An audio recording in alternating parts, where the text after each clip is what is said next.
Olá, está no ar o Jornal da Câmara. No final de semana tivemos uma prévia de como será o verão. E para reforçarmos as orientações para dias escaldantes, nossa convidada é a chefe da Unidade de Vigilância Sanitária da Secretaria Municipal de Saúde, Denise Garcia. Denise, seja muito bem-vinda aqui ao Jornal da Câmara. Muito obrigado pela presença e que calor.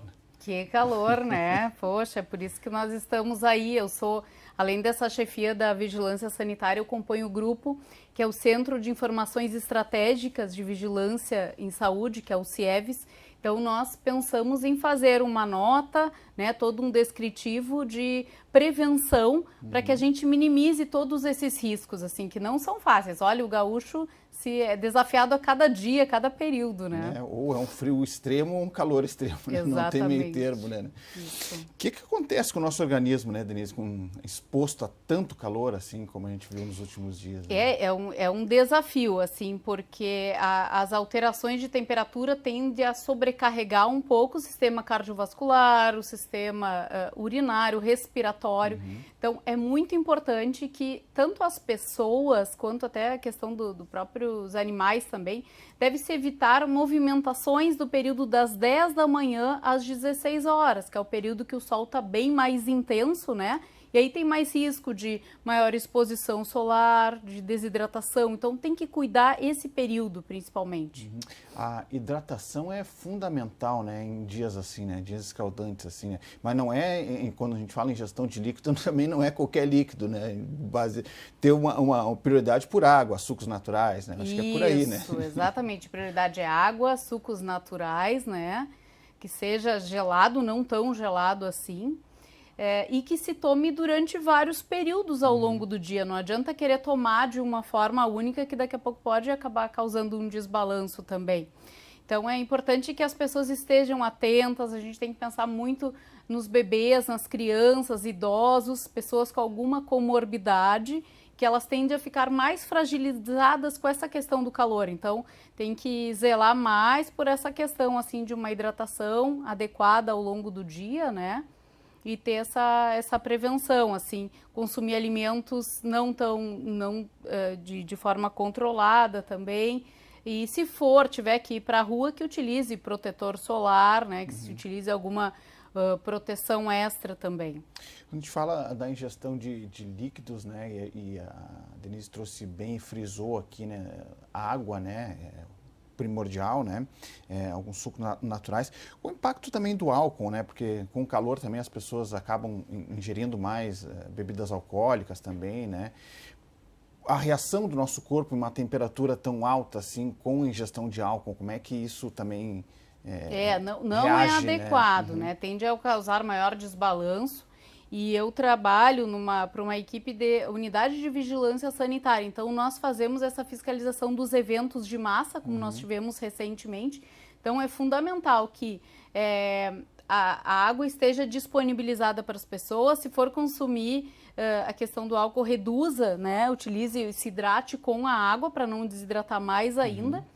E nós temos essa questão agora nos eventos tem que ter um cuidado maior, né? Que agora está permitido o próprio encaminhamento de garrafinhas de água que acompanha a pessoa e assim vai minimizar a questão da desidratação. Pontos de hidratação também, então são novidades que vêm surgindo para tentar minimizar o risco de alguma situação mais grave num evento amplo, né? E a própria questão das ambulâncias também tem que estar mais proativas, caso alguém precise de atendimento médico. A garrafinha de água é um item fundamental, agora, um item básico, né? De sobrevivência, brincando aqui, né? Mas é verdade, né? É um item que tem que estar o tempo inteiro, né? É verdade. Eu estendo isso também a questão de nós consumidores, essa questão do cuidado ao máximo em relação aos alimentos perecíveis, né? Então, se nós vamos, por exemplo, no supermercado, faz todas as compras e deixa para o final para comprar o alimento congelado ou refrigerado para minimizar essa questão de alterações de temperatura. Porque as bactérias crescem ali entre menos de 60 e acima de 5 graus. Então, essa temperatura nossa é o máximo para elas, né? Então, a gente precisa evitar esses abusos de temperatura, para que a gente não tenha algum possível surto alimentar, né, algum problema relacionado com isso. Isso vale muito também para essa alimentação na rua também, né? Redobrar o cuidado, né? Enfim, daqui a pouco está num evento e a gente não sabe muitas vezes se o acondicionamento é o adequado daquele alimento, se também com a temperatura tão alta, também a gente não sabe se aquele acondicionamento deu conta de proteger o alimento, né? Do calor. Mas uma coisa que é importante é que sempre, seja como for as condições, os estabelecimentos devem atender às boas práticas de manipulação. Então tem que cozinhar bem o alimento acima de 70 graus, depois do cozimento manter ele no buffet acima de 60 graus, né? Então tem ali a questão de tempo e temperatura, que para vigilância e para todos nós assim é bem importante. Ou mantém o alimento aquecido ou mantém refrigerado. Nada de, às vezes tem aquele hábito de deixar em cima do fogãozinho, né, aguardando uma outra pessoa que vem, então isso não pode acontecer. Cozinhou, já serve, ou cozinhou, não vai ser consumido de imediato, já encaminha já coloca na refrigeração. Citasse no começo da nossa entrevista aqui, né, Denise, horários, né, recomendados para enfim, estar ao ar livre e tal, né, antes até às 10 e depois das 16, né. A gente viu no final de semana algumas pessoas praticando exercício físico exatamente nesse período, depois das 10 até as 16 ali. Isso também é um fator de risco, né, enfim. Claro que é um fator de risco e acaba sobrecarregando mais, né, causa mais vasodilatação periférica, assim, no corpo. Então, não é o adequado. Da mesma forma que, às vezes, a pessoa vai para passear com o seu pet durante esse horário. Nós ainda temos o sapato, né? Eles têm direto aquelas almofadinhas plantares que entram em contato com o chão e acabam queimando, né? Gera queimadura. O asfalto fica a 60, 70 graus, né? Então, é importante tentar minimizar isso, não saindo nesses horários. Nós emitimos um alerta também relacionado com a questão de saúde do trabalhador, tentar minimizar que essas pessoas que trabalham na rua, né, em capina e tudo mais, trabalhem exatamente nesse horário, porque aí é um risco maior. Mas se tiver que trabalhar, tem algumas alternativas que minimizem também alguma área de proteção, né? E muita hidratação para esse pessoal. O protetor solar, ele é fundamental, né? Ele não é opcional, né, em questões assim, né? Em situações assim, né? Porque a gente sabe o quanto machuca, dói uma queimadura, né? Quando a gente fica exposto ao sol sem proteção. E ainda mais se acrescenta-se o perigo de, daqui a pouco, uma alteração da pele e tal, né? Então, uma queimadura mais profunda. Isso aí os próprios dermatologistas já dizem, né? Que a gente tem que usar protetor solar sempre. Mas numa época como essa, então, a gente tem que intensificar mais. E utilizar roupas claras também, né? Leves. Então, é bem importante isso, ter outros aparatos, talvez até um chapéu, um boné também, para ter essa proteção. Alimentação recomendável nesse período, Denise?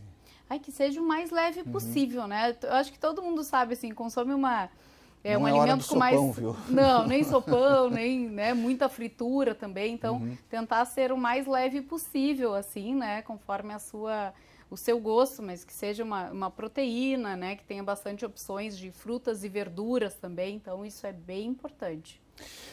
Cuidado, Stassi, em questão ao trabalhador, né, mas também as pessoas idosas, né, e crianças, né, tem uma resistência daqui a pouco um pouco menor, assim, né, e com esse calor é muito importante que tenhamos cuidados especiais também, né, com essas duas faixas etárias, né. Isso, aí eu estendo até essa questão da própria atuação da vigilância sanitária aqui no município. Nós temos mais de 300 estabelecimentos, instituições de longa permanência para idosos, que até já vou adiantar aí que a partir de 2024 nós teremos uma comissão exclusiva, específica para tratar sobre a saúde desse idoso institucionalizado, né? Que aí assim, ó, serão diferentes olhares, não é só a legislação da vigilância sanitária, aquele fiscal que vai lá para visualizar, mas a própria atenção primária, os territórios, as unidades de saúde, SAMU, todo mundo ficarão atentos para uma melhoria das condições dessas pessoas. E a gente sabe que a pessoa mais velha muitas vezes não quer não se hidrata assim de forma adequada, então o risco de desidratação para eles é bem acentuado. Então a gente precisa disso, ter medidas preventivas para daqui a pouco a gente não estar sobrecarregando, né, os nossos pronto atendimentos por situações de desidratação. O mesmo vale para crianças, né? Também as crianças. Aí mais um alerta que infelizmente nós já vimos alguns casos pelo país, né? O cuidado de deixar alguém dentro do carro, tá na correria, a gente pensa fim do ano aí todo mundo para um lado e para outro, mas assim, vamos ter consciência e cuidado, porque um carro fechado ele fica a uma temperatura muito elevada, um forno. Então vamos ter cuidado maior aí com as nossas crianças, nossos idosos, as pessoas de acessibilidade também. Denise, a gente, nesse momento, né, desse calor mais extremado, assim, a gente permanece muito tempo também em ambiente com ar-condicionado, com refrigerado, né? Tem algum cuidado, alguma orientação nessa saída, nessa troca de ambiente, né? Sair de um ambiente mais gelado para um ambiente mais quente, assim, de cara, assim, né, na saída. Assim. Nós temos que cuidar isso aí do choque térmico, né? O que se fala também, por exemplo, eu vou chegar em casa e já vou tomar um banho gelado. Não, o adequado é tomar um banho morno, porque o corpo se acostuma com uma determinada temperatura, então tem que ser deveria ser de forma gradual, assim, até para a gente não se gripar, né? Não sobrecarregar mesmo o nosso organismo. Então a gente tem que cuidar com essas alterações tão intensas, assim, de temperatura. Sim, que a gente sobrecarrega, né, o nosso organismo, né? Tem que cuidar isso. E uma coisa que é importante também, às vezes a pessoa está na rua, não está se sentindo bem, então eu acho que tem que sinalizar para outra, para pedir ajuda, né? Porque senão daqui a pouco pode desmaiar, então é bem importante. Se a pessoa está com uma sudorese, está com muito suor, está com muita dor de cabeça, não está se sentindo bem, está tendo tontura, sinalizar para outra pessoa na rua que não está se sentindo bem. E aí, claro, procurar o atendimento médico. Isso é típico de acontecer em situações assim, né, de calor extremo, né, Denise? Aparece mais. Então é isso, a gente tem que minimizar isso, esse efeito do calor mais intenso, né? Se alimentando mais, de forma mais leve.